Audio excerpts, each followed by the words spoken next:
Here we go. We're All back. right. It's been a while. It has been a while. I Good took, morning. I Good think, the evening. longest Afternoon. vacation I've ever taken. So I Oh, what? apologize for not Really? being here for the stream, but yeah, I don't think I've ever taken a vacation that long. It was How almost long were you gone? Oh, wow. 25 days, I think, which felt it felt awful. My God. That guilt, I don't know what it is. It just I logged into work a couple times, but I really tried not to. It just felt bad. I And felt like I was so, missing something. I how don't long know. have you been at Datadog? This month will mark the 3-year anniversary. Okay. Was there So I got any hired just like before pushback? COVID and then started just after. No, not at all. They were like, just No. please, yes. Like 24 days? Great. In fact, more of the I guess team, I think a lot of it is like people weren't taking vacation during COVID. yeah. I'm not sure if it's like that where you were, but flying was a whole thing. And then, there's Yeah. getting sick is another thing. And you don't Yeah. want to do any of those stuff during, a global pandemic. And admittedly, there are still dangers. I'm fully vaxxed and boosted, etc. But it did feel like it was time for a couple's vacation. We had just celebrated our 20th anniversary and Yeah. had not been able to celebrate at that time just because things weren't great. So Right. we waited a bit and then went to Hawaii for 10 days, and it was amazing. And then came home, and I don't know if we get sick or what, but we were really lethargic for the next end of that. And maybe we could have gone a little bit too hard. Maybe in Hawaii we did walk around and hike quite a bit, but yeah, we came home. Yeah. We're just exhausted for a long time. Wow. Yeah, I, What about I you? I'm What'd you trying to get up think to? Yeah. the longest vacation I've had. I mean, with Datadog, there was a year uh before COVID that Hmm. Tony and I did. Oh, a year before, 2 years before, so before Stella, um, Right. we did Grand Canyon for 9 days, and that was one Hmm. vacation. And then we also did Italy for I think like 2 weeks, and so that was another Wow. vacation that year. And then there was another trip. There were like two or three other trips that were all like a week off. So that was a really good year for taking time off. Um, Right. but since then, no, I mean, infra was shut down for, I mean, not shut down, but we all took the week off between Christmas and New Hmm. Year's. Um, and but and so it felt weird being here, being where I usually work, but not doing Right. any work. I haven't this today was the first yesterday was really the first day I touched kind of infra stuff um since the Thursday or Friday before Christmas. So That's that awesome. felt interesting. I'm trying to think. But I don't think I've been at this desk.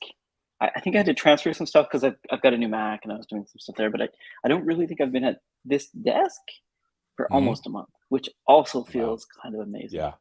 And like there's Yeah. dust on my like like video switcher and audio DAC. Like my camera had dust on the power button as well, which I thought was weird. Like Yeah. that's really unusual for me for like something that I use all the time Yeah. to have dust on it means that like I don't know. Yeah, Yeah. it's interesting. Yeah, I can't think of. I mean, the longest trip I've taken, where probably that Italy trip was 2 weeks. I feel like that was something that we did pretty That's a recently. good trip Was to Italy though. yeah, yeah. Hmm. That was we were staying at an apartment owned by Hmm. another colleague at Datadog, um, and and we were able to use her apartment. It was amazing, and yeah. That's fantastic. I've But had a Italy, coworker but offer to do that. Hawaii. Yeah, go Oh ahead. yeah. No, no, you go. Yeah, I just always feel weird. Like, I mean, my place isn't dirty or anything, but like we've got a dog and there's dog Oh, hair everywhere, yeah. and it feels like I feel like a kidult or something. Like I don't really have an adult living space, so I've Yeah. had someone on the team offer to swap places, and it sounded great. But then I realized like they'd have to be in my space and see how like I don't know, like all the thoughts just came like they'll Uh-huh. realize just what a fraud I am and like how disorganized Right. I am. Like one of my rooms just has like sticky notes of like the standard how to create a sample project repo and presentation Right. and stuff, and it's just deep Well, breath. Just like no. yeah, one of my best friends from that I grew up with, Mhm. he would occasionally swap places with not really a work colleague. He was a lawyer, or a lawyer and teacher, and he would every year or a couple of years, him and his family would swap a place with somebody in Spain or with Nice. somebody that he knew through his law stuff. Um, Right. and that sounds, I mean, that sounds pretty amazing. But Yeah. um, and I think we'd like to do that, but how do you? I mean, I don't know if I know anyone How do you approach who'd, somebody? yeah. Hey, want to have my house for a week? I just need your house. Yeah, I've got a really Yeah. inappropriate question. They're like, "No, no, do you wanna swap houses?" I think for us, it was like a swift kick in the butt to say, like, if you're embarrassed about this, like, what needs to be done for you to feel like Mhm, you're out there? And I think it's not the IKEA furniture or anything like that. It's more like all the sort of, like, junk. Like, I've got a bunch of, like, just random video game systems sitting around and stuff like that. mhm. It's not that there's anything wrong with that. It's just that if anyone came in Yeah. and saw 20 keyboards, they'd be like, "Alright." What do you will they bring it up later and ask me like, Mhm. What's going on? Are you okay? Mhm. Are you hoarding?" Just some of that stuff. Uh, but like, yeah, I think other than that, it's probably fine. I don't know. I'm looking around. Yeah, I I mean, think during COVID as well, we did a lot of redecorating. I'm not sure if you did too. right. No, I think, I mean, I don't think anything would be I mean, it would be weird for them to come into this room because, I mean, there's all this equipment here. Right, That's probably a little strange. And it's not really a door I can lock from outside with a key or anything. So, right. because I mean, some people, like people that have an Airbnb, they'll have a closet that locks with a key and shove all their Oh, personal really? stuff in Okay. there, Okay. um, or a whole room that they can lock off. And Gotcha. We did our first Verbo while we were there, which I think is similar to Airbnb, having not done either mm, before. yeah, And there which was a is room that was kind of like locked off. yeah, yeah, that's the company that has they have like 150 different websites. Really? Uh, so VRBO is HomeAway is they're all Oh, the they're same one of those company. SEO squatter kind of things where they get They're enough like connector points. all these websites. They're down in, I think they're down in Austin, Texas, and yeah, Okay, they they gotta got be like an old company though. That's like a '90s strategy. yeah, yeah. And then you can do a search on one site and find the same house on the other site, and it's kind of Right. confusing. And but they all have different login systems, and Oh, yeah, so interesting. So it's they actually have different front ends and stuff. Okay. yeah. I see. I mean, I haven't logged into many of them, but I know that they. I mean, and some of it is because they acquired a whole bunch of companies, and some of it Oh, is okay. just like they. I mean, HomeAway is, I guess, the biggest in the area, so they just kept Okay. acquiring. Now, do But people list on both, like Vrbo and Airbnb? Because I I guess I think assumed so. it's like how people have like the Uber and Lyft sticker. Right, yeah. Like, why would you not want to be in two markets, basically? Right, right. Yeah, I don't know. I don't know if you need to be exclusive to be like there's Right. Airbnb, like I don't know, delete things. Do you have to be dedicated to Airbnb to get that status? I don't know. I don't have a house The that other would want place to we go stayed at was for like Airbnb. yeah, the other one we were at was in like a I'm trying to think of the term, timeshare. So it was like Mm. it was a hotel run timeshare, which is also another wrinkle for me. So Oh, like okay. if it's like the hotel has a timeshare program, and I guess if it's not all used, you can rent some of those rooms, and that was fantastic. It was Yeah. Hilton something. We Hmm. just grabbed it because the Vrbo didn't have the full length that we wanted, so we grabbed a couple Right. days there, a few days there, and it was also amazing, different but amazing. Yeah. One of them had like a really good location, the other one had like really good amenities. Someone's Hmm. texting me here. There's Hilton Grand Vacations. Gotta get Okay. our Yeah. plug straight. Yeah. But one of the most funny things is Yeah, they go had a TV in the mirror, and we couldn't figure out how to turn it on. We were like, you could tell that we weren't alone. Like a lot of people were pushing on it because there were like Right. actual smudges where the power light is. There was a remote under Oh, it to turn it on that we found in the last day, and it right. was one of those things that was like, one, like we should have found this earlier, but two, maybe we could use this at home, like Yeah, like a monitor behind a mirror, kind of. I forget what they call it, yeah. smart mirrors or something, but actually looked really neat, like pretty smart.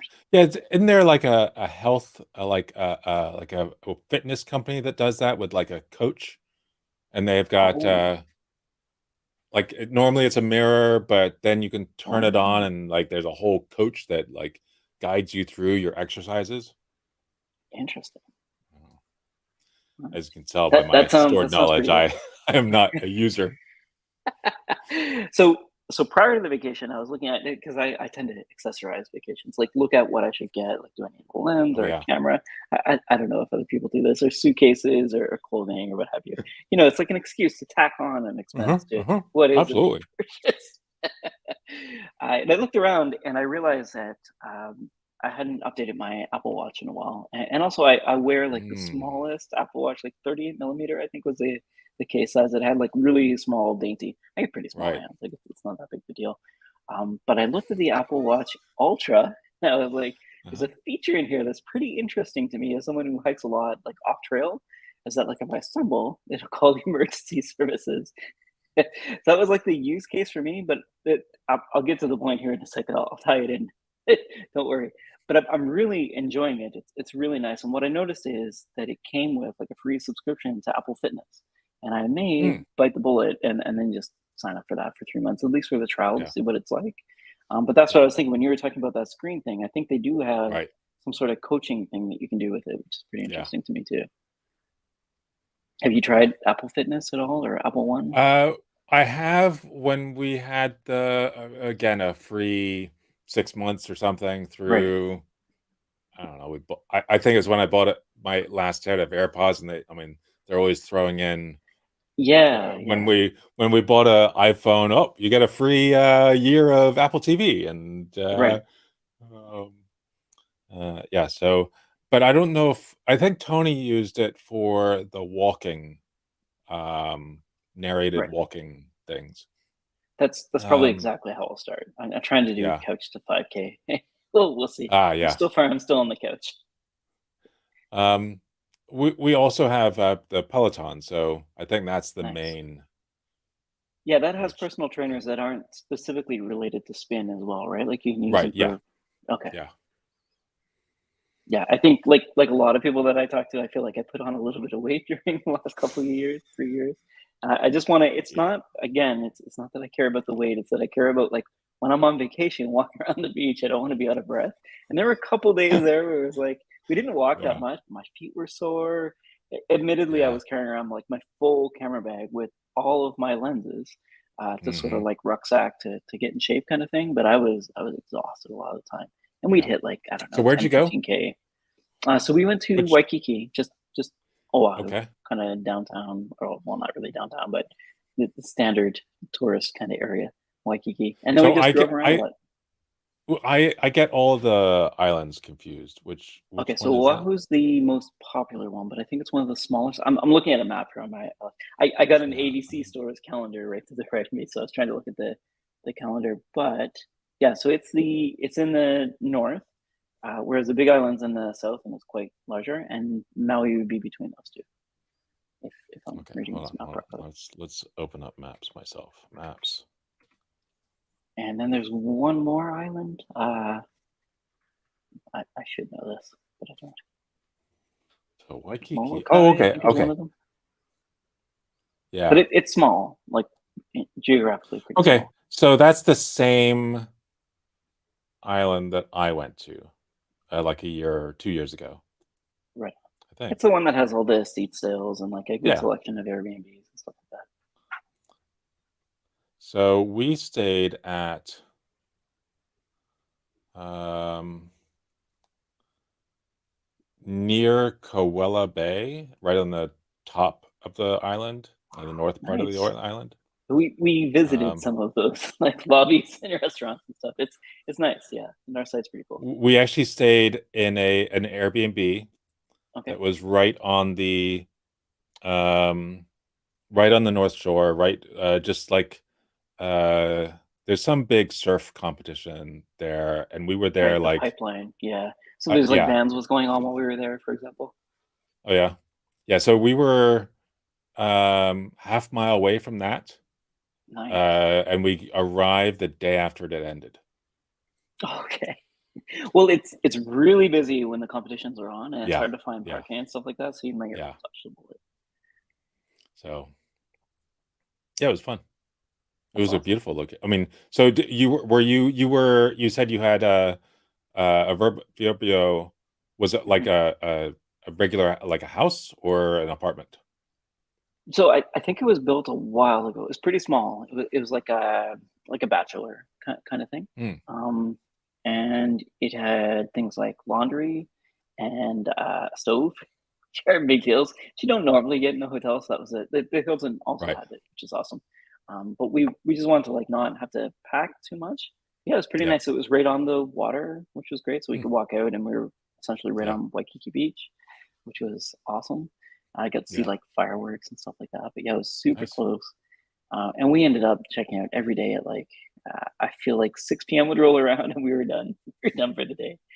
Just Yeah. it was a lot. Plus, it was quite warm for me at least. It was quite Yeah. warm. Hmm. But yeah, it was a good location. Would recommend at least the Yeah. first time that you go to Hawaii. Waikiki is like a no brainer because it's generally Yeah. cheaper. And then if you can stay, you don't need to be on the beach, but stay close to the beach is pretty nice because Hmm. some of it, like it rained a bit, but it doesn't rain very long on Waikiki Beach. We're talking like Right. 5, 10, 15 minutes max, which is great. Yeah. But yeah, I And really like that area. And yeah, go ahead. didn't the volcano on one of the islands blow up pretty recently? Did that affect you at all? It did not in terms of like day to day. I think there was a bit of like they call it fog, so it's like volcanic fog going around. Mm. So the air quality index wasn't great. Um, Yeah. But the only time it really affected us is when we did a helicopter tour, like a Hmm. doors off helicopter tour, which is Oh wow. someone who is afraid of heights, I would not recommend to anyone. And doubly not when it's like raining on parts of the island because we went through it. I did find my eyes were pretty irritated during that just because I don't know, we're Yeah. in the air and stuff, but it didn't bother us too much. Um, but yeah, the helicopter ride I think is where we actually noticed Yeah. it. I'm sorry, I feel like I'm bragging here. I don't normally go so hard on vacation, but it was our 20th anniversary. I just want to like set the context here. I'm normally pretty chill. One one second. Let me somebody's No worries. hello. While Matt's gone, I'll look at the backlog here. So I guess the only other thing I can talk about from Hawaii is every day we went to this musubi place. I've forgotten the name, but we pick up like spam musubis, which are like I- they're like nigiri, so rice bed, but with spam on the top with the nori wrapped around it. Would highly recommend trying spam musubi if you've never had it again. Looks like you get stuck there. But anyway, spam musubi is a great kind of like hiking thing too. You can take a few with you on hike and like eat them if you're running out of energy and keep going. They're also not too expensive, which is nice. We like got a little one of those like uh, I'm just talking to myself here. We're talking about spam musubis. What's that? We're talking about spam musubis. I just talked to myself here, but basically, have you had like like nigiri, like the rice bed, and then you put something on top of it, right? So you have like raw fish or whatever. In Hmm. Hawaii, they have what's called spam musubi. So it's the rice bed, but on the top is Uh-huh. spam, and it's wrapped in Uh-huh. like a little piece of seaweed. And it's a Hmm. really good kind of. It was one of those snacks that you can just kind of take with you everywhere. Rice is good for energy, Right. so like yeah, grab some energy and keep going because we were walking quite a bit. But we bought, I want to say every day we got like at least 4 or 5 like musubis or little things to take Yeah. onigiris, like those triangles with a little bit of like fish Yeah. inside of them. Every day we get at least 4 or 5 of those Wow. and just walk around the island eating them. Yeah, it was great. It kind of felt a Hmm. bit like Japan because that's one of the things you would do in Japan is just pick up onigiri and kind of walk Yeah. around, do whatever. But yeah, it was great. Ate a lot of onigiri by the ocean. It's like chewing Yeah. on rice balls. Yeah. getting weird looks, We but whatever. stopped at a lot of the there were a whole bunch of food trucks that we kept Yeah, seeing and they yeah. were amazing. Every one of them Oh, in was the North amazing. Shore, did you try like coconut shrimp? That's what the North Shore is known for. Yeah, yeah, Yeah, yeah. that's awesome. That was great. And then the other one around there is like acai bowls. Did you try any of those? What's that? Acai bowls. So acai, I think is the name of the Hmm. berry, Oh, yeah, yeah, okay. Yep. but it's kind of like a frozen fruit thing with like Yeah, bananas and stuff like that. Stuff on top. But right. I love that stuff as well. I'm a big fan of Yeah, Hawaii. I think this is our sixth yeah. time there. I thought it was our Oh, seventh. really? Yeah, yeah, That was our first for sure. time. We've only gone once. Yeah. I think the It main was thing a is like family trip, and yeah. there were some family arguments, so it will not be a family trip again, but it might be, our family, our first Close level family. family. Yeah. Yeah, sometimes Um, that can happen. I mean, listen, we yeah, definitely got into at least one argument, which I think is sort of par for the course when you're on a long trip. yeah. But we got stuck coming back, and I'm glad we got the argument out of the way because like coming back was a bit of a nightmare. It took Oh, yeah? 24 hours, I believe, to get back here. There was a big Why? snowstorm in Vancouver, and the airport Oh, was a yeah, huge mess. Yeah, yeah. but luckily, yeah, we it's one of those like good stories where the airline actually rebooked us on the next flight and like had everything done for us automatically. I don't know if it's because we paid them for a bunch of like cancellation insurance or whatever. But this is like the one time where that's actually worked and we didn't have to worry about it. Wow. But people got Oh, wow. stranded at that airport, stranded in Yeah, Vancouver after landing because they weren't allowed to, like, they couldn't leave without their luggage or whatever. It was just a right. huge mess. Or people would get stuck on the tarmac for hours. They'd land, but Yeah. they couldn't get them in. It was bad. Ugh, We yeah. dodged a bullet there too. Wow.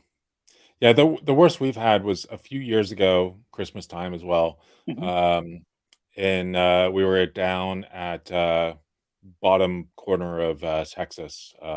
Yep. I can't remember what town, but and we McAdam, no, McLaren, I don't know. Anyway, and there was a tornado that hit Dallas Wow. airport, and there was a major snowstorm in like Charlotte and all the other major hubs for American Airlines. And of course, we were on American Hmm. Airlines because that was the only choice. Um, and uh, and all flights were canceled for like 4 days.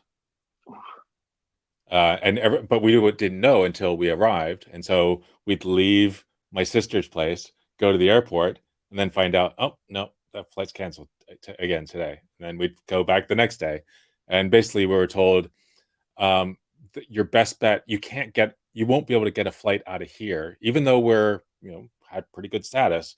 You Hmm. won't get on a flight here for probably 3 more days, so it'd be a week delay. Um, Wow. and then, so our best bet was driving right from that southern point. We drove to Houston, which was, I don't know, 7, 8 hours. Yeah, Um, Texas is and huge, that, right? Yeah. yeah, yeah. Just this little And bit is quite a long time. Yeah. so we drove all that way to get to be able to catch a flight. Wow. That was a And long just trip. rented a I mean, car, I it guess, and was, they brought it back. Yeah. yeah, yeah. I mean, on the plus side, we were able to stop off at Lockhart, Texas, which is a place with a lot of barbecue. Oh, nice. And so people apparently take like tourist trips to Just to get Lockhart so they can barbecue. go to so they can go to the four main restaurants that do barbecue that all specialize in a different thing, and So then cool. all the offshoots from all those restaurants. And people go for like and eat and eat and eat and eat. Um, we just That went is to really one cool. and we were Yeah, that was overfilled. enough. Like, oh, I do notice American portions are pretty big when it comes to barbecue, and yeah, I've not been to Texas, so I can only assume that what I normally hmm, have, hmm, Texas size, is a lot. yeah, yeah. That's awesome. Yeah, I mean, did that help the morale, I guess? Because that's kind of what Yeah, I mean, barbecue is. Like, you got to keep the morale, like, you got to keep it yeah. going. Well, that was a trip. There was one point where we got to the airport, and it was going to be 3 hours, or we got to the town, and there were a few hours before the flight that we were hoping to get before it would get canceled again. Mm. I can't remember what town that was. And we went into a little cafe, thinking, okay, well, I don't know what there is to do around here. Let's go in here, get a coffee, and ask them what should we do. Right. And so we go in, um, and we ask, so we get our coffee, and that's, well, so we've got a few hours. What should we do? What is really wonderful to see in this Right. area that we might not know about, that you as a local might know about? You should know. The Yeah, first be my person we guide for asked, free. yeah, yeah. The first person said, "No, there's nothing here. It's boring. There's nothing here. There is absolutely nothing Just here." leave. Like, okay, well, that's not useful. Um, and then somebody came from the back and said, "Oh, my favorite thing to do." I'm adding this accent. My Yes, yes, I favorite see thing that. to do. Oh, I love to go to, I can't remember what the store was. It's like Bass Pro Fishing Shop or something like that. Um, oh, the mannequins. Oh, they're just so beautiful. There's this one section where there's these two mannequins on either side of the big room, and one's the man, and he's reaching out, and on the other side is his woman. She's reaching out, and they're longing for each other. Oh my, I can just sit there for hours watching them. That's kind of awesome. So, like mannequins as installation art, maybe. Yeah, yeah. So, oh yeah, the name of the town where my sister was living was Mhm. Harlingen, and there's some big Air Force base. Oh, McAllen. So it was McAllen Airport that we're going to, but going to any of those airports was yeah, it was just took ages. Yeah, Glad we I, didn't do I, that I this year. think, yeah, it does feel like this year's pretty bad for flying and trips and stuff like Yeah, that. We'll see. Southwest. Oof. Yeah, I've heard that was pretty bad. Yeah. Yeah. Now we've got a family trip coming up in February, mid-February. Right on. Um, so me and Tony and Stella, our daughter, and my mother and Tony's mother, we're all going Right, down to Disney World. So that's going right. to be fun. And the week before, I'm in Tampa for SIVO Navigate conference. Mm. And See you navigate. the week before that, I'm here in Seattle for CNCF security conference. Oh, I didn't know that was a thing. I think we've got someone maybe going to that actually. I didn't know it was in Seattle. Yeah. Very cool. So that's our Yeah, first conference as a company. really. Yeah. All right. This is kind of like your I don't know your Coming out. yeah your big thing. So Got you gotta do it got right. my stickers. Oh, nice. Those are cool. Yeah. Yeah. I like that.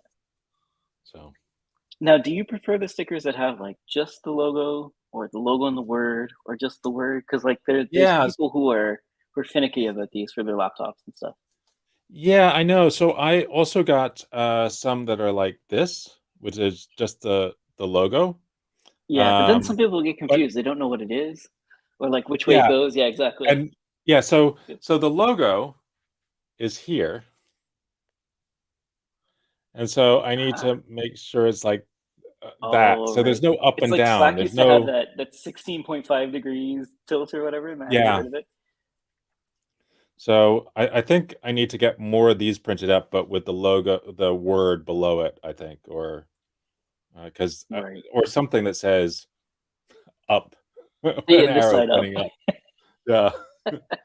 um, Maybe a little TM at the bottom or whatever, yeah, registered. yeah, or Just just saying it yeah, out. the URL at the bottom, Oh, that's infrahq.com. Yeah, actually not that's actually pretty mm, good.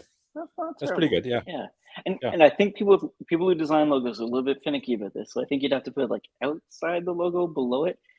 I yeah, don't know if you're making the yeah, stickers, but definitely don't step on the toes of the people who made your logo. yeah, yeah.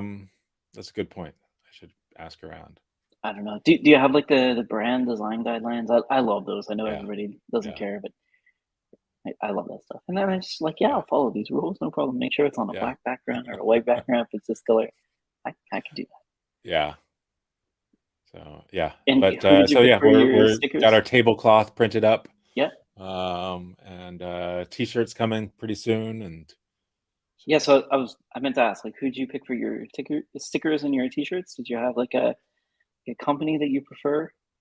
so for the stickers, I mean, we asked the t-shirt company, and they said we can print them up for you, but you're going to get better quality or as good quality for a whole lot less from Sticker Mule. Just go to them; Oh, they okay, yeah. do amazing. And in fact, we don't understand how they can print for so little money. Right, could be a loss leader or something like that. I know there's Yeah. CEOs with some weird stuff during COVID. So a lot of people were like that they didn't want to use Oh them, yeah. but on the other hand, it's like the same thing. Like who you gonna go with? Like Yeah. unfortunately Yeah. sticker meal is kind of the 10-pound gorilla in the Right. industry. Plus, you get a free bottle of hot sauce, Oh, I didn't know that. I've never ordered from mule there. sauce. Their mule sauce Mule is actually sauce. pretty good. Oh, um, fantastic. but for the t-shirts, we went with a smaller company that is the same company that Datadog uses. Oh, okay. Yeah, and I So think Datadog's gone through a couple of vendors, but that first vendor, I think everyone talks about like that Comfy Datadog tee. That first vendor with like I think they had like seamless T-shirts at one point in time, which like kind of mm. boggles the mind. I don't know how you make a T-shirt without a seam, but they're also thin, which is really Right, nice. So they didn't chafe or anything like that. If you happen to be right, working out in a Datadog T-shirt, which I right. may or may not have done a few times, but yeah, it's a nice shirt for like being out and about because it's really thin. So like Yeah. So that quality well, is a big so deal. there's two parts. There's two parts. Yeah, There's I guess three parts of a t-shirt thing. There's right, the company that kind of manages the process of making the t-shirts, and sometimes you're right, going to be that person. Um, right. but then there's the t-shirt manufacturer, the people that make the blank Correct. t-shirt, Yeah. and then there's the printing company, and those might be the same company or it might be the different companies. And so Right. with Datadog, the first original t-shirts were all American Apparel until American Apparel went out of business. And then Datadog like bought all the purple supplies all around the country, and hoarded them, until they finally ran out. And then they had to go to, I think, Next Level, which is the company Okay. I that's think it's using next now, level is the shirt I'm thinking of. Yeah. which is pretty close to, it's a slightly different purple than um uh the other one. Um I know this seems but unreasonable to talk about, but like as someone who gets a lot of conference shirts, when you pick up a nice conference yeah, shirt, yeah, you think, and this is probably totally wrong, but you think someone put some thought into this. They yeah, pick like the right shirt, and yeah, they pick the right right, printer, and like the logo right. looks nice. It was Yeah, I mean also a the little bit way the faded. logo is on the Datadog shirt, I mean, Yeah, is amazing. it's in That the right it's not really spot. a It's white, slightly it's faded. kind of Yeah, white. Yeah. exactly, exactly. So it's got like So that pre-worn kind of look, but that's a yeah, whole feel. And when you look at that yeah, versus like, just pick a vendor, like enterprise software vendor, and they're like, let's yeah, get the cheapest person to print this on like right. the Hanes shirt or the Gildan, like Yeah, those thick cotton shirts. It's like yeah. it's night and Yeah, I mean, day. And then that thick printing, we like even the had one I'm that wearing right now. from yeah, we had that for DevOps Days Seattle. I mean, we got, or they just try to find the cheapest shirt. And if Right. you're buying, I mean, for the shirts that we got for Infra, the first set we're getting like 12 printed up just to verify that it's going to feel okay. And those Mhm. shirts are expensive. I mean, there's for 12, they're $25 a piece, plus Oh the yeah, that doesn't printing surprise me. cost, plus Yeah, the shipping, plus the yeah. $80 to set the die location per location. Hmm. So that's expensive. At the next round we're going to do is about probably 500 to 1,000 shirts, and that is going to cost us $15 a shirt. So it's still expensive, especially when you compare it to those Hanes shirts that are going to be like $3 or $4. Hmm. But I mean, Plus shipping and I all that stuff, know, like logistics. Yeah. yeah. I mean, and I remember being at the booth, having people come, and they would like come just for the t-shirt, and that would be the first thing they do on arrival at reInvent. Yeah, okay, there's this big conference, but I really, Where are the the Datadog main shirts? goal of this, of arriving here, is getting a Datadog shirt. Well, have you seen a demo, sir? Yeah, I mean Yeah. that's kind of awesome. So there's like the Yeah. concept of cost of acquisition. So let's say Yeah. let's go all out. Let's assume it's like a long sleeve, button up, nice shirt for $50 plus Mhm. printing for 15, and your logistics are 5. So like Yeah. we're talking American dollars. So 60 Yeah. freedom dollars. And you're thinking like, how long will this person be a client for? And the Yeah. truth is that like not all of them will be clients. So a lot of people Right. or users or people who like champion your software down the road, but still that cost of acquisition is pretty Yeah. low when you think about like uh, sort of like that brand awareness and how long they're going to be a customer for, and if they'll Right. take your product from one company to another. It kind of Yeah. makes sense. Like I realize a lot of people think that free shirt's like a $2 shirt, so it's like no Right. problem, and in some cases it might be. But the reason why people might want to put that effort is to get into that sort of like, when I get to Yeah. reInvent, I want to go to that table to get that shirt, and I'll suffer Right. through a demo.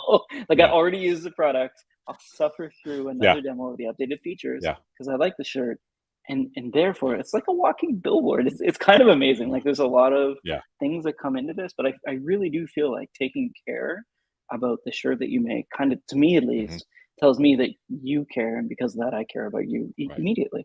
And Right. and I get like Yeah. fashion isn't the thing people in our industry want to talk about, but like a t-shirt is, it's something you Yeah. wear, that is your fashion.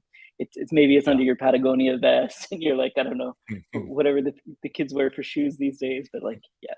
Are they Allbirds? Yeah, your Allbirds, Yeah. Oh, your yeah. Patagonia vest, and your Yeah. vendor T-shirt.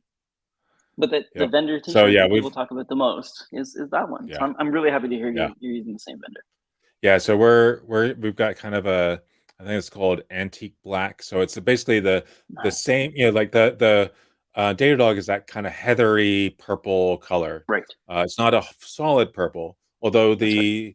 the original T-shirt, original Datadog T-shirts were solid purple, before the American Oh, okay. Apparel shirts, and then American Apparel, then Next Level, um, and so they've that heather kind of color. We've got that in like a not quite black, but almost black, Perfect. and then the same color white with um, just that logo on the front taking up, a Right big on. chunk of it. So I feel like I need to drive down to Seattle and go to the yeah, CNCF yeah. security thing. So Sounds like you so great yeah, there. we're looking forward to I, that. I like that designing stuff, honestly. Even if it's just merch for your team, Yeah, like you make the team jacket or yeah, hoodie or whatever. yeah, I really like that stuff yeah. for something. It just scratches an itch And for me. then yeah, and depending on the company, I mean, like with Datadog, I mean, there were there's teams that were dedicated to creating the swag, but then Makes there sense. was, all the approval levels to make sure that it's the right purple. And so I mean, I've got a fleece that I got, one of the first years I was there. We got fleeces printed on Eddie Bauer fleeces jackets. Nice. Um, but the purple was the wrong color purple. And so it was only that limited run of about like 100 of these fleeces. So I have one of these, and it's like, it's almost like gone all the way through. It's so thin now because of being washed so many times. But it's a rare item. Do you ever So go on, maybe this is how nerdy I am. Do you ever go on eBay and stuff like that and look for vendor shirts or anything? no, I didn't know Okay, I'll that was a tell you thing. why I do this. This is like a deep cut. So I've got an alert for Datadog set up on eBay, mostly because I just want to know if somebody's selling their hoodie or their shirt or whatever. It's Mhm. kind of weird, and I have seen them on there for like 80, $300. But the reason why the vendor kind of logoed shirt is interesting to me is because they're often cheaper, but they often are on like Patagonia, Columbia, like the Mm, outdoorsy or like a Nike technical shirt, like. And then people will, they don't want to pay money for a logo that they don't know. But of course, I know most of these random software vendor logos. But I've gotten like, I think $1 coat from SaltStack after VMware bought them. They oh had a yeah, bunch, they may still have a bunch of swag that you can go on and just grab for like pennies. It's amazing. But I love those like high quality garment with logo of company who may have been acquired and like people don't know anymore. right. But I'm Oh yeah. happy to fly that flag to get like nice technical gear that can wear outside. So people are selling the Datadog purple socks. It looks Right. like the second version of them for $14. Yeah. I mean, that sounds What? cheap. I've seen them for 40. And then a used large Datadog t-shirt for $22 Yeah. plus shipping. Yeah. Who? I mean, I got a whole bunch of Who's used buying them, right? t-shirts. Yeah. I can make money on this. Yeah. Oh my God. So I did That's crazy. over my vacation. I did a lot of.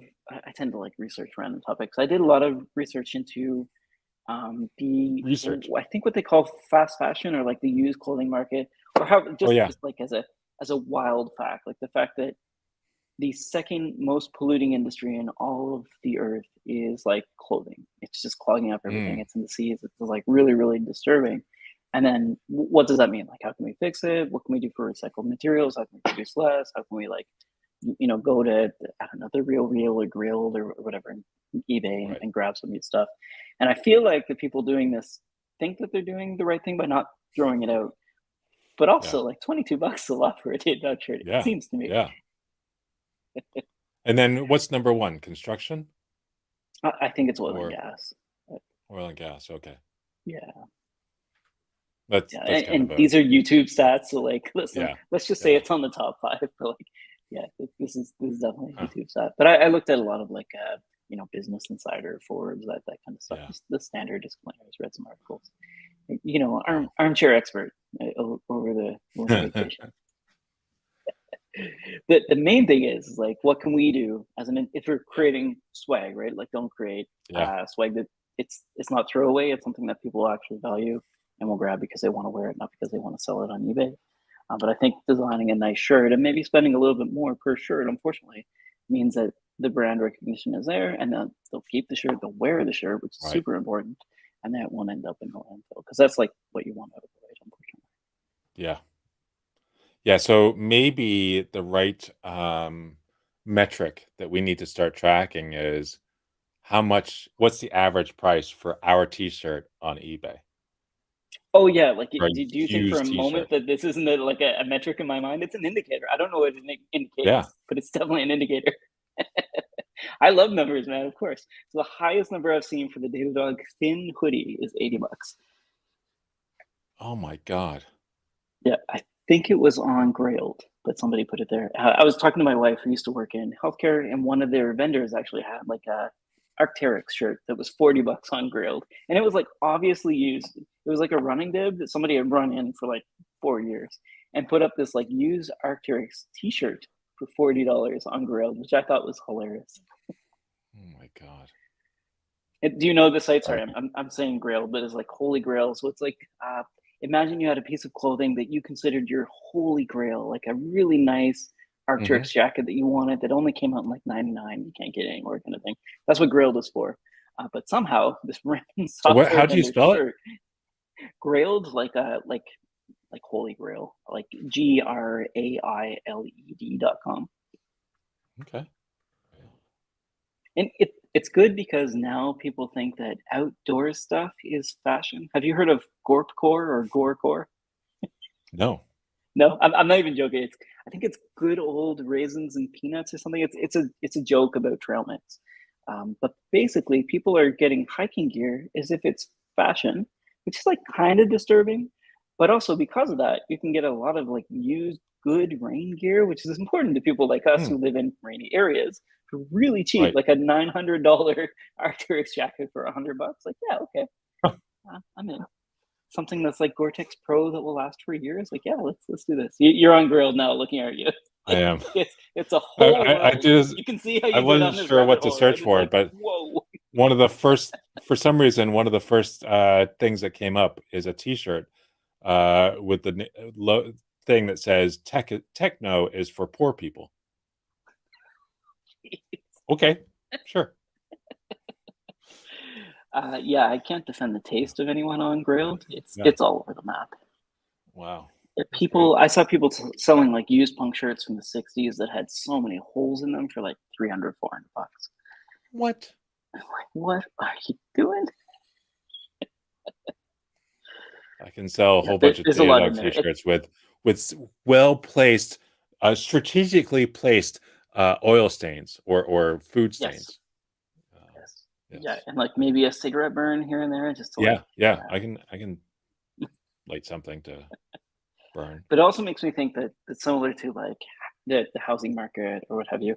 If this market, which I think the number bandied about was like $100 billion in the secondary goods market globally, um, are people speculating and buying things and then selling them off like they will with like a Supreme, for example. So Grail Yeah. has a lot of like Supreme gear as an example. Hmm. But if they're buying clothing and speculating on it, hopefully they're selling it and there's like actually a market that's moving. But I think that the question is it better for people to be storing clothing in their personal warehouse to sell on eBay later or to put in a landfill? And I think at least having a secondary market is good.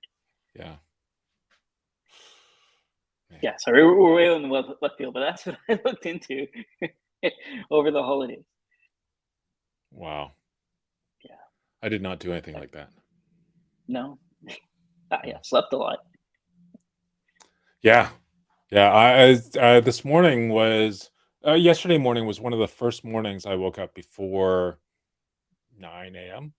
in Oh, that's pretty like good. really getting out of bed, not just having to go to see Cello because she Yeah, was yeah. The converse of sick this or is like, hey, you anything. slept in a whole bunch. Yeah. Yeah, yeah. Can I assume that somebody So, else was on baby duty? Because I can only imagine that somebody well, else in the house wakes up early than you. no, and Antonio would be Yeah. later, Really? because What time does often, Stella wake up? yeah, Is what I'm asking. well, Stella would be up at like 2 a.m. and joining us in our bed, and then Wow. we'd all be passed out for, Oh, I mean, because I we've forgot. been up at 2 a.m. Gotcha. But then she's in our bed and then she's asleep till forever. That's awesome Um, though. yeah, yeah. Yeah, it's But like camping in Britain. my activity, my main Mhm. activity was over the break was really getting into Home Assistant and home automation. Really? Okay. Yeah. And So was it I like Has.io or was it Home Assistant like self-hosted? so Home Assistant, oh, Has.io, I think is a name that they get rid of, I think.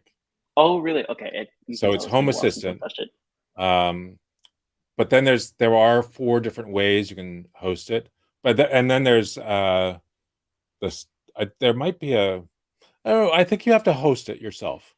But then there's a subscription with Nabu Casa, which is the maker of Home Assistant, and that Oh, gives you interesting. additional features. Um, but so the main thing I did was first, uh, well, at some point about 2 weeks ago, my Home Assistant server wasn't updating and wouldn't Mm. reboot and was like it was like in a bad place. I'd done something stupid. So I created a new one and like, okay, Right. here's all the stupid things I did before. Let me fix it around this time around. Um, Did you have a backup or just like a doc of the steps that you took? no, I mean, I was able to log in a few times and look at what's there. So Um, compare. Okay. so I can compare. Plus, I didn't want to just do a backup and restore because then whatever stupid thing I did before is still there. So let me recreate it the right way, and generally know what kinds of things I need to create. But I never Right. really got into a lot of the automation part of home Mhm. automation. I was just like, Mhm. here's a switch, turn on the switch for the light. But Yeah, now, the if uh, this then that is kinda awesome, right? Yeah. yeah. So um, one of there were a few different like problems I wanted to solve. There was first off, integration with Arlo, because when we bought the house, it had a whole bunch of Arlo Right. cameras all around. Um, so getting that integrated in so that all the feeds were coming into Home Assistant. That was one of the big initial things. But then also, we've got in this house, there's I don't know, like 13 doors that open out onto the outside. And so at night, we're going around to each one of these doors to Oh, see if right, it's like you're locked. doing the security And it's a checks. pain. Yeah. Yeah. And so how can we get it so that we don't have to keep checking every single one of these doors? And uh, so there's two parts to this. There's um, getting a Zigbee hub And all the different vendors have their own hub, which they say you must have in order to use their devices. And I had one from Aqara, which is one of those vendors. And then after that, a few months later, I had gotten one from Conbi, the Raspberry gateway from Dresden Electronic. That's pretty small. But well, this is actually a daughter board for a Raspberry Pi. Oh, okay. Or whatever, attachment board. Hatch, I think it's called. And then but the reception, you had to be pretty close, relatively close, for this to work. Interesting, because within Zigbee can 20 go feet. pretty far. Oh, wow. Yeah, but I couldn't get it more than 20, 30 feet. And then that would be a problem. Weird. And then I got a bunch, some Sonoff hubs. And so I was going to use that, but you have to then log into Sonoff and set it up through their system. But if you take it apart and get in there with some leads, you can reflash it to Tasmata. And so I did that. And of course, in order to flash it, you needed. Yeah. Well, there's ESP32, ESP32, which is a separate thing. Well, I mean, the Sonoff is a ESP32. Let's see. Do I have it right here? There it is. So pretty awesome. This device. Yeah, I think I actually got this one off of AliExpress, and so it took a while to get here. But I mean, it's this little device.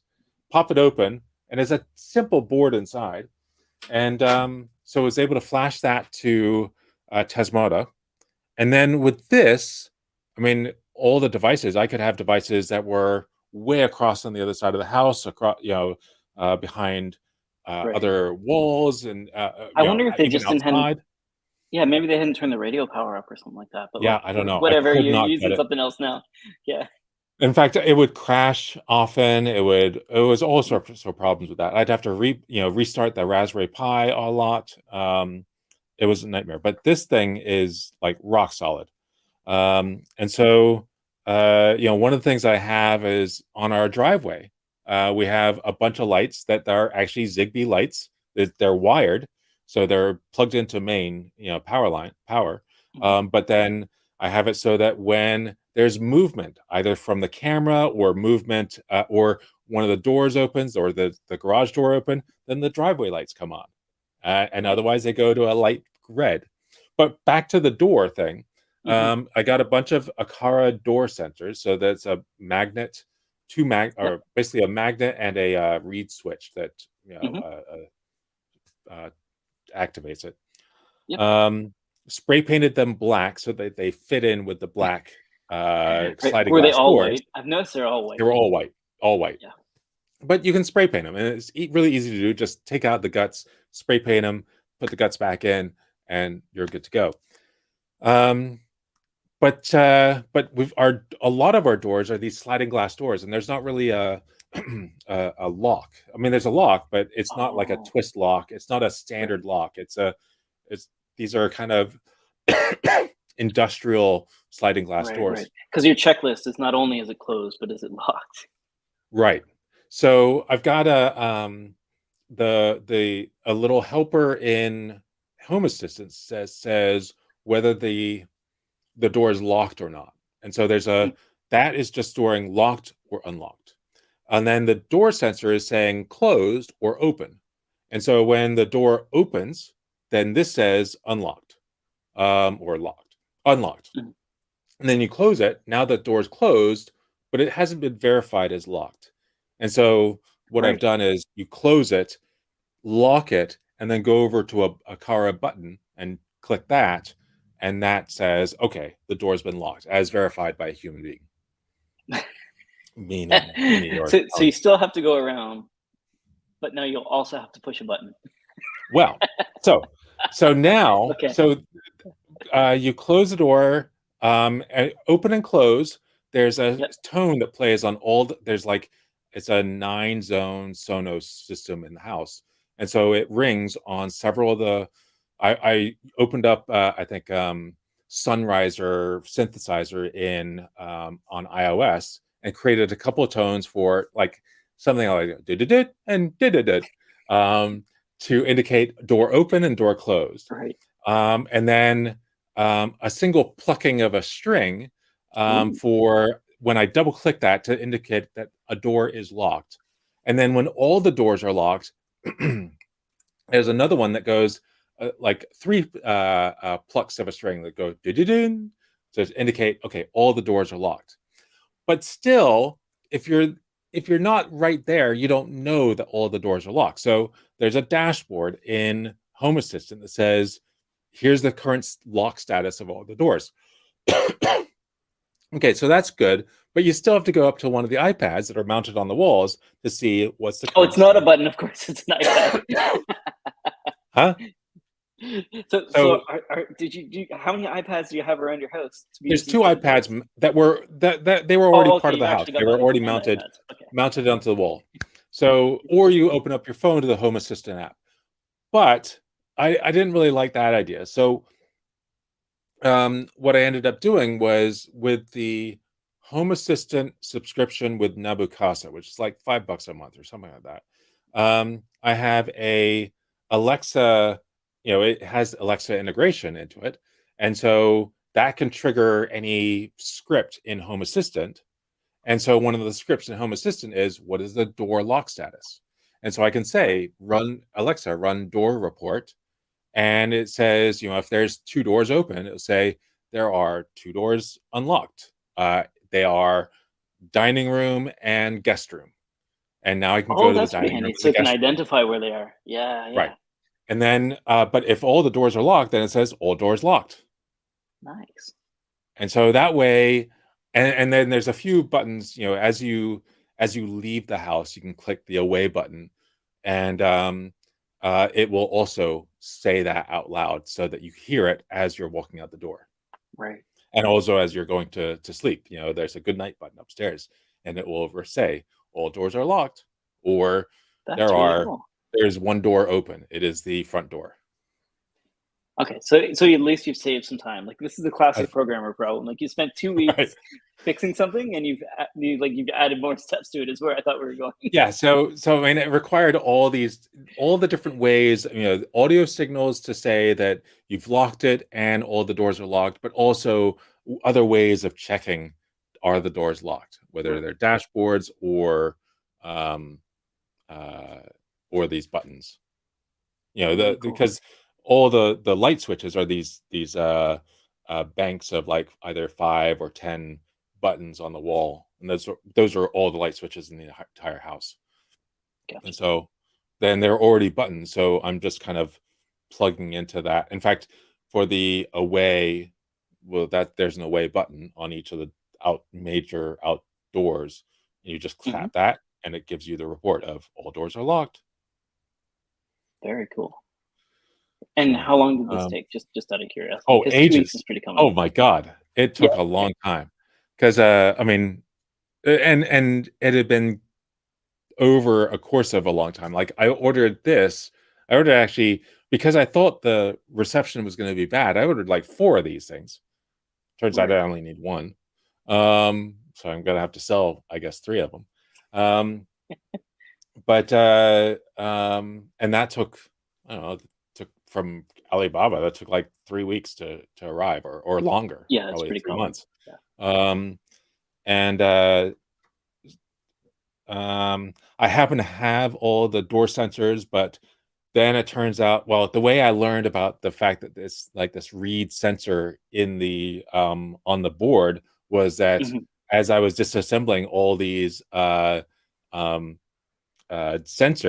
I was just taking the little board out and chucking it into a bin. Turns out I broke one of them, and so I had to order more. So that's how I knew about that little piece of glass on the board. Yeah. So that's awesome. kind of what I did. So there are other things like lights in the kitchen. So when you walk into the kitchen, there's motion sensors, and so when you walk into the kitchen during the daytime, from like 7:30 in the morning till 10 o'clock at night, then they come on and they stay on for about 30 minutes. but if you go in at night, so after 10:30, before 7:30 a.m., then they just a couple of them come on. They're much lower level, and they're only on for 30 seconds, and then they turn off. Oh, And the same smart. one for hallway lights and for other lights around the house and outside the house. So yeah, That's it's awesome. pretty neat. Yeah, it's really Wow, cool. what a journey.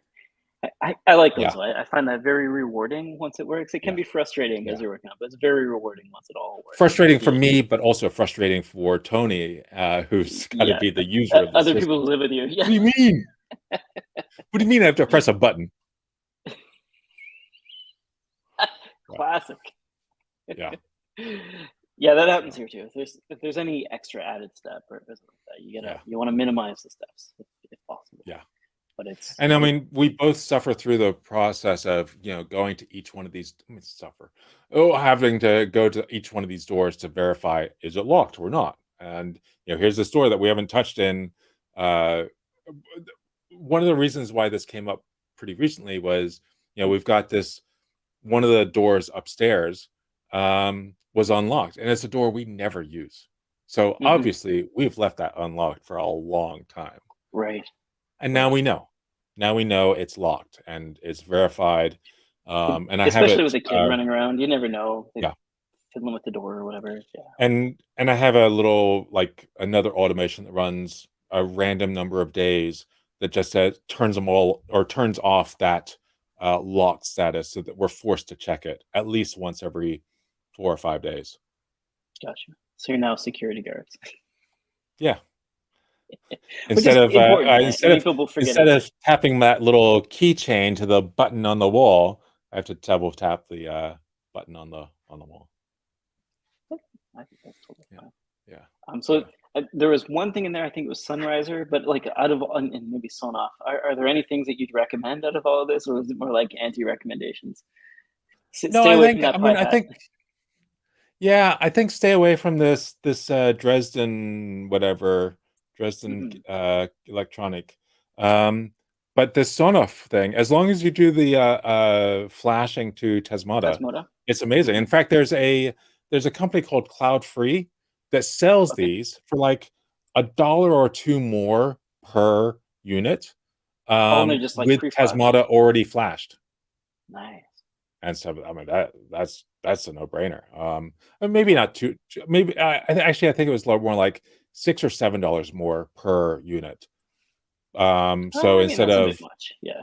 instead of like 15, they're like 22. But I think that is my time. Your time is worth far more than, I mean, There's to also getting break the that right cable, open, right? Because it's yeah, you getting the gotta get an cables, getting, FTD high cable, and some of those yeah, are like bootleg and don't work. Yeah. yep. Um, so I think it's totally worth it. I mean, of course, you only need one because, I mean, this is a pretty massive house, and we only need one. So, Right. um, Yeah, I think most people, when Zigbee's working properly, most people yeah, should only need one. yeah, But you're right. I've dealt with um, like bad Zigbee antennas as well. We used them on yeah. fridges at the stem cell Oh research yeah, place I worked at. Yeah, back yeah. in the day, back before smart home and IoT, the buzzwords. Uh, do you Yeah, have any? I think we're getting close to time. Do you have any we are. recommendations for people to look at other than smart home stuff? Recommendations. I mean, it can be smart home stuff too. Listen, I won't keep you. He's Yeah, just I looking don't around his think. desk. What have I bought that's on my desk? Yeah, I mean, I haven't really started using anything new. I'm I think the smart automation, the home automation stuff is really where my head's been at for the last, and every day. This last night, Tony was saying, "Oh, I I really hate." I mean, it's great that the hall light comes on automatically and then goes off, but at when you come down, or when the dog comes down, and walks down there, and all of a sudden the light turns on super bright, at 2 a.m. That's a little bit much. Maybe we should remove that motion sensor. It's like, well, how about we just turn on the light really low? So Right. that was a change I made this morning. It's like, okay, well, during The the same quality of time life. where the quick kitchen is going to that super low setting, let's also set these hallways to also go to that super low setting. So it's really dim and it only stays on for 30 seconds and then it goes off. Oh, and because there's the on the motion sensors, there's the Hmm. Aqara motion sensors, and they updated them pretty recently to the P1 sensor, because Okay. the older sensor, like a lot of the motion sensors that are around, they have a cool off time. So they Interesting. sense Okay. motion, and then if you move again, like in the next few seconds, it's not going to see you move until this cool off period is done. And that cool off period is often upwards of a minute, Right. or 50 seconds, 50, 55, or even longer. And so you want to make sure that if you're going to automatically turn the lights off after they come on, it's longer, some multiples of that cool off period. That way you're likely to catch movement. And so you don't have to have the light turn off and then turn back on. So, so there's that cool off, but the P1, it brings that cool off period down to as low as 2 seconds. Hmm. And so it will sense motion every 2 seconds. Wow. Um, the downside is, well, with a cool off period of a minute, the batteries that, the simple watch battery that's in these motion sensors, they'll last for like 2 or 3 years. Right. But if you're checking every 2 seconds, that Yeah. battery is going to die after 6 months or 3 months or something like that. So you don't want to get too low, but you want to get low enough that it's, that time between turning on and automatically turning off is a few multiples of that cool off period. So the P1 sensors, and it turns out they cost about the same.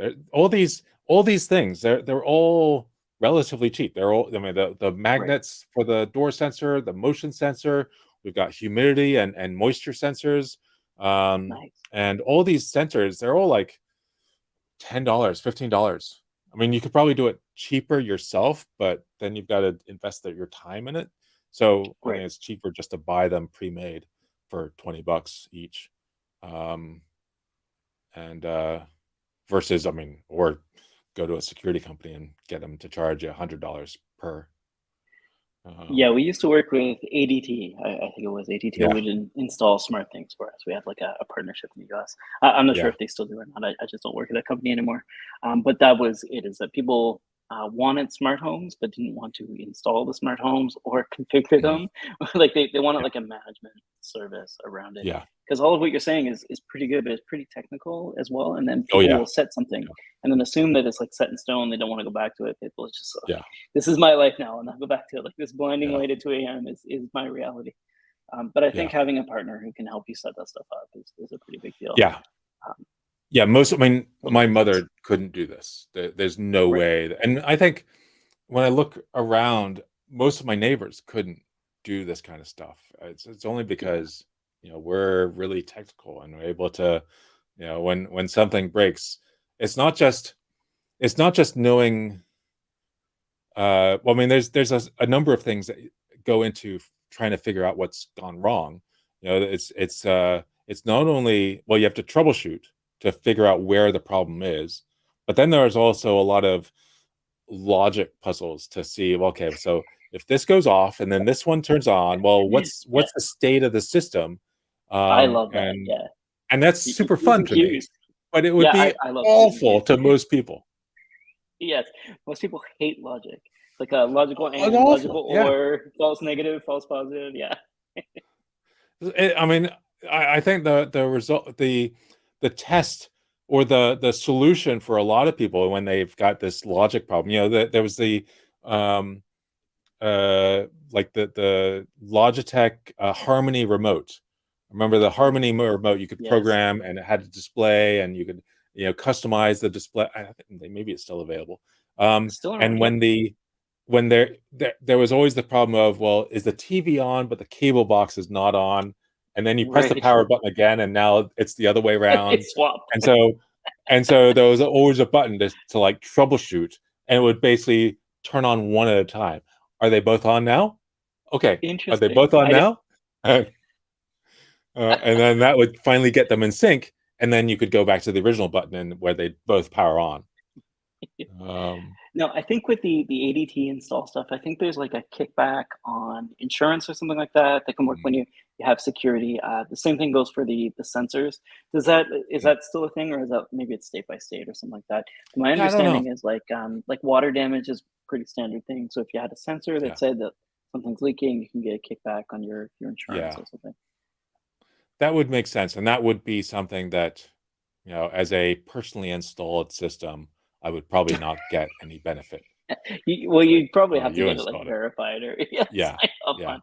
But I think it's the same as your car, or maybe that's a Canadian thing. But at least in British Columbia, which is kind of a monopoly when it comes to yeah, insurance, our car has some safety features on it, and because of that, we get like a kickback.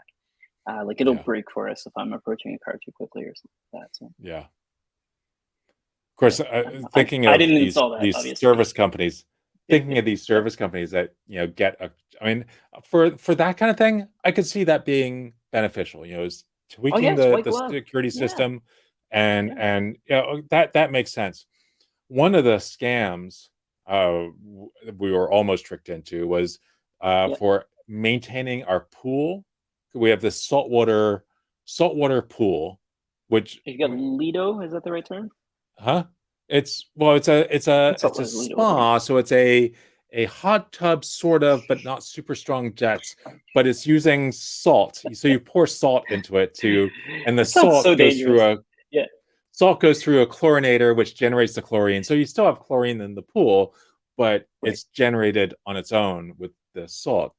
And so Gotcha. this company's, we wanted a company to come in to just like verify the equipment and come by it, every 6 months. Maybe adjust the pool chemicals at that often. Great. Um, and they said, no, you want us to do that? We need to come out every 2 weeks. Like, no, we don't Oh, need that. wow. It's like we cannot guarantee the pool chemistry unless we come out every 2 weeks. Hmm. So no way. I'm not gonna. I mean, I mean, and of they could be course, right, to but to I'm sure do it that, doesn't cost you. we're gonna charge you Exactly. $400 a month for this service to come out to Bainbridge. That's ridiculous. And so I got the chemistry set to verify all the pool chemistry, all the bits. Um, and as long as you maintain the right salt level, which the pool tells you, add more salt. And then you look at it a day later and says, okay, we're good. And then a few days later it says, add more salt. Okay, you add more salt. So it tells you when it needs more salt. And then I keep doing the chemistry test to make sure the pH balance and the calcium and all the things are at the right level. They've been perfect for 4 months. Nothing needs to change. All the chemistry is That perfect. doesn't mean you can stop testing, though. No, no, no. It means I keep testing, but and then once you have too much pH or too much whatever, you just add the right chemical. But I haven't had to do that in 4 months. And this That's awesome. company was going to charge me, every 2 weeks to come out to do nothing. Some people don't have all the time that you do to do chemistry testing. It took 5 minutes. Oh my God. Yeah. First world problems, Anyway, Matt. yep. So the recommendation is to test your own pool chemistry. I feel like this is one of those things that's going to bite you in the bum later, but this is your recommendation. We're writing it down. Well, see, yeah, I mean, but I still want a company to come out to look at the equipment. It's like, I yeah, everything's agree. good. Like once a Every six year or months. something like that. Yeah, Yeah. exactly. Twice a year. Yeah, totally agree with you. Yeah, And can you that's what just we do a had spot check for before. me? Yeah. That's what we had before from the company that installed it. But then they said, oh, Bainbridge Island, that's too inconvenient Right. for us. We don't want to come out. But they're the only company listed for Hayward Pools that is authorized to come out. Like, what do you? Anyway, That sucks. But yeah, yeah, the joys of living remote, right? yeah, yeah. Of having fancy stuff in the house too. Hmm.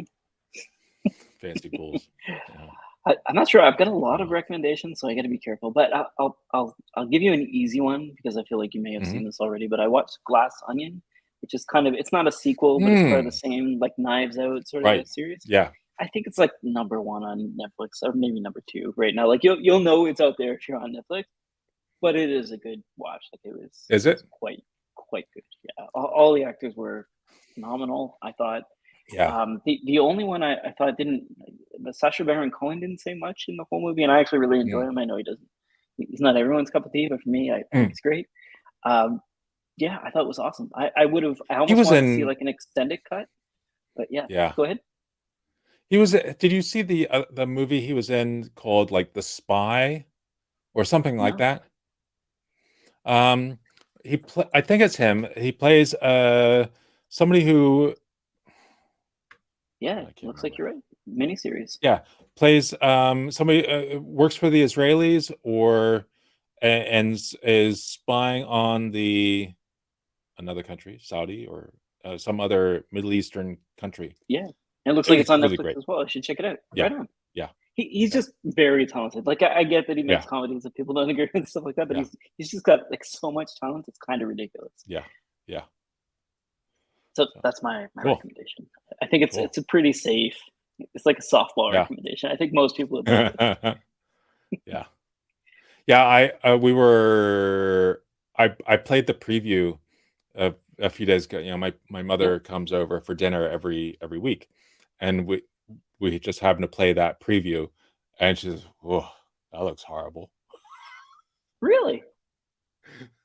That looks stupid." I'm So surprised. It looks like a movie for everybody. But I'm surprised. yeah, Okay, so but we enjoyed the first one. Tony and I enjoyed the first one, right. so we will definitely see that. Yeah, I also really enjoyed Knives Out. I didn't think I was going to. I'm not a Yeah, big fan of mysteries and stuff like that, but yeah, yeah. I really did enjoy it. Oh, people out going for walks. Get the All right. security Well, we cameras were on them. way over. Oh Yeah, yeah, we sorry can do about the that. camera phone. I Yeah. got you talking about smart home stuff. This is like it's like nectar. All right, sir. All Have right. yourself a good one. Well, back next Yeah, week. you too. I'm around. I don't think I've got anything, so hopefully we can get Good. back to our normal schedule. Sorry about that. It was all me. Maybe we can finally play around with this streaming bridge. Yeah, that'd be awesome actually, because I've Yeah. got the thing set up. Yeah, I'm set to go. Yeah. Yeah. Sounds Let's good. do it. Alrighty. All right, sir. Have a good one. Yeah, you too. Bye. Let's see if we can find the And end stream broadcast. button.